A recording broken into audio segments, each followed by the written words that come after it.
Belakangan kalian pasti sering denger lah ya soal kondisi Rusia dan juga Ukraina yang lagi memanas. Nah, buat yang nggak ngikutin apa penyebabnya, di video serunya belajar kali ini gue akan ngejelasin secara singkat supaya kita paham. Hubungan antara Rusia dan juga Ukraina itu menegang sejak tahun 2013, guys. Sebenarnya kalau kita lihat ya, sederhananya masalah ini tuh lebih ke masalah pengaruh dan perluasan wilayah. Rusia diklaim bakalan menginvasi Ukraina dalam waktu dekat.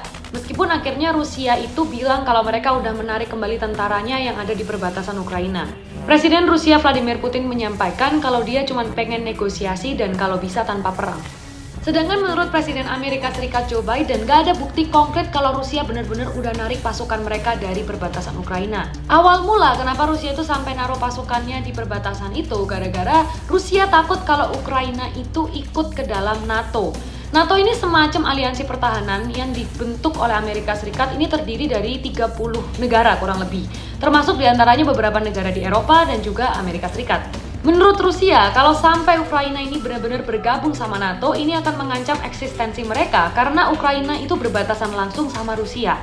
Jadi gini guys, waktu Uni Soviet runtuh, NATO ini berusaha melakukan ekspansi sampai ke negara-negara di Eropa Timur. Bahkan negara-negara yang dulunya ada di lingkungan komunis itu berhasil direkrut oleh NATO. Makin pede lah si NATO, akhirnya mereka memperluas pengaruh mereka sampai ke negara yang deket-deket sama Rusia. Presiden Putin kesel nih karena merasa terancam oleh NATO. Beliau sih pengennya negara-negara kayak Ukraina dan Belarus yang berbatasan langsung sama Rusia ini gabung aja sama Rusia. Tapi di tahun 2014, Presiden Ukraina yang pro-Rusia, Viktor Yanukovych, ini malah digulingkan. Akhirnya Rusia cepet-cepet mencaplok wilayah Crimea yang ada di perbatasan Ukraina. Nah, panas tuh sampai hari ini.